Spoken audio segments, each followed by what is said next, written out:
Empiezo de vuelta. ¿Está?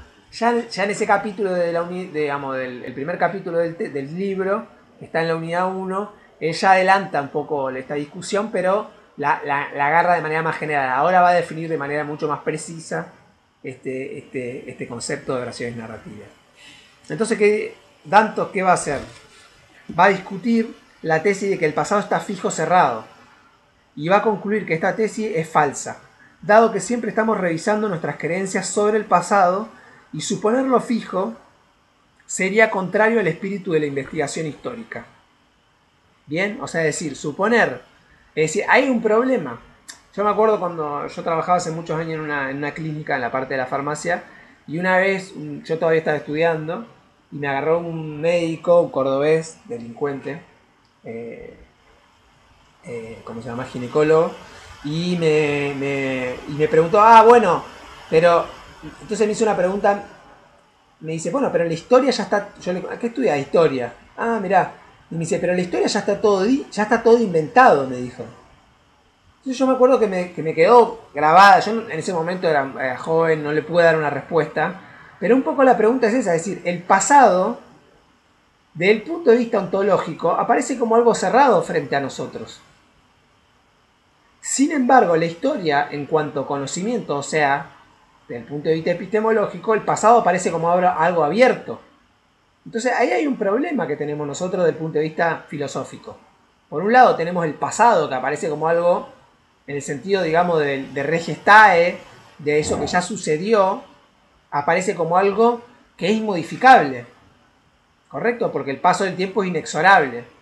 Sin embargo, una de las características básicas de la historia es su permanente reescritura.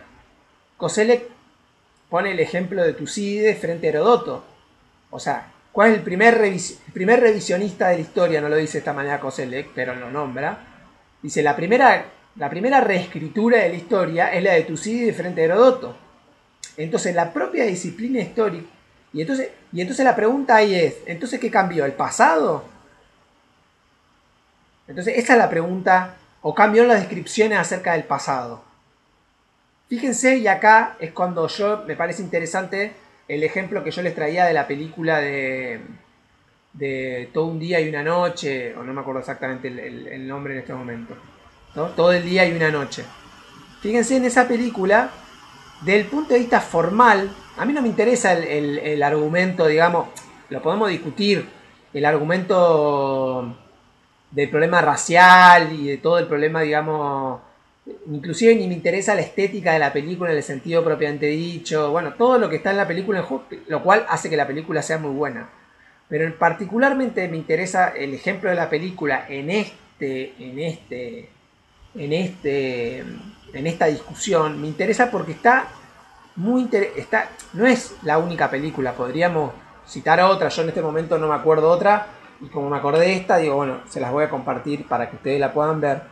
Pero lo que está trabajado ahí es el problema de cómo yo construyo relatos, en este caso es una película, pero es indiferente, cómo yo construyo relatos acerca del pasado.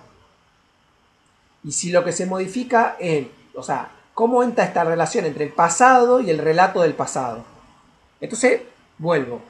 Dice, Danto va a discutir la tesis de que el pasado está fijo, está cerrado, ¿no? La afirmación, un poco que, o sea, es decir, esta idea de que el pasado está cerrado, y va a concluir que esta tesis es falsa, dado que siempre estamos revisando nuestras creencias sobre el pasado, y suponerlo fijo sería contrario al espíritu de la investigación histórica. Dice, para poder probar la verdad de esta afirmación, el pasado está fijo, el futuro indeterminado, ha de construirse un modelo metafísico, dice Danto. La única forma en que yo puedo construir este modelo metafísico, digamos, esta afirmación es con un modelo metafísico acorde. ¿Cuáles son las características de este modelo? Es primero que los acontecimientos son entidades que se desarrollan a lo largo del tiempo. Dice, segundo, que el acontecimiento A y sus coetáneos no son coevos, es decir, no ocupan el mismo tiempo. Tercero, que los acontecimientos tienen una duración variable. Si esto es cierto, dice Danto, puede ser cierto que haya acontecimientos que hayan empezado pero que aún no hayan concluido. Por lo tanto, no se han pasado. Por lo cual, el pasado no puede ser afirmado como fijo. Voy a poner un ejemplo. Si yo construyo un argumento acerca del capitalismo o acerca de Argentina como entidad, yo no puedo construir todas las oraciones sobre Argentina en tiempo pasado, porque Argentina todavía como entidad se está desarrollando en el tiempo.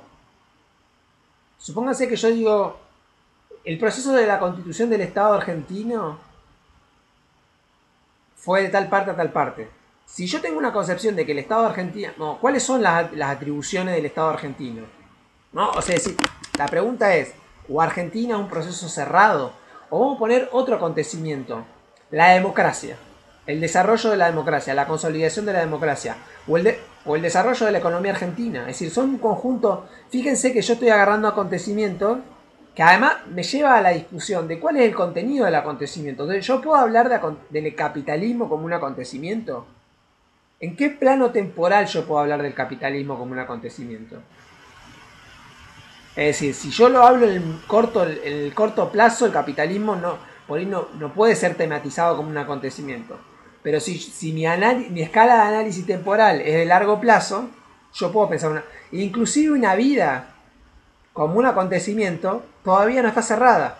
Supónganse eso, de manera todavía mucho más problemático. ¿Está escrita la historia de nuestra vida?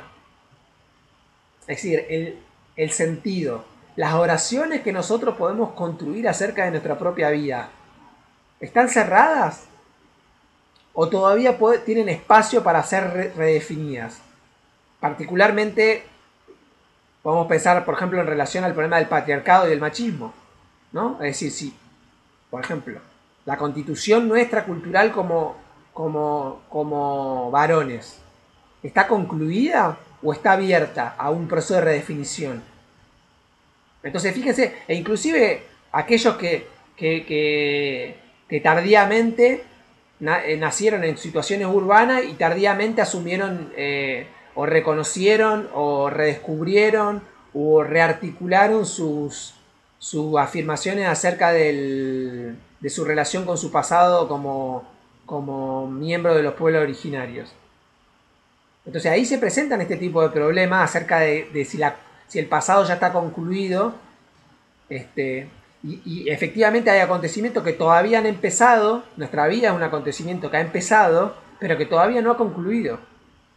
Entonces la idea de que el pasado es algo fijo es problemático y es difícil de sostener. ¿Qué es lo que va a hacer Danton en este punto? Va a tratar de pensar el problema de la descripción completa para decir, bueno, entonces, ¿cómo yo me puedo referir al pasado? ¿No? Entonces, ¿cuáles son los atributos con los cuales yo me puedo referir al pasado? Bueno, ahí está la discusión de la descripción completa. Y él dice, bueno, en realidad la descripción es completa, no son las características propias del tipo de escritura histórica o de relación histórica. Él habla de relaciones en el sentido de escritura de descripciones. Dice, porque la descripción histórica siempre son incompletas y susceptibles de modificación, ya que pueden contener oraciones falsas, oraciones verdaderas, pero en un orden falso, y también oraciones incompletas acerca de ese pasado. ¿Por qué? ¿Cómo hace, digamos, este proceso de descripciones incompleta el historiador? Lo hace por medio de reunir datos, de formular hipótesis, de construir descripciones o relaciones, y estas prácticas son, va a decir Danton, su razón de ser, la búsqueda de la verdad. O sea, por medio de todo esto él quiere buscar las afirmaciones verdaderas acerca del pasado. Sin embargo, dice Danton, el historiador busca algo más en sus descripciones. Algo que puede ofrecer, que no puede ofrecer, por ejemplo, una crónica ideal, en el sentido de una crónica ideal, porque, por ejemplo, supónganse que ustedes me preguntan, ¿qué hiciste hoy? Bueno, ahí está el problema de la crónica ideal. En la película. La descripción inclusive la descripción del asesinato, si uno compara la primera escena de la película con las últimas escenas de la película, en la descripción del asesinato hay variaciones.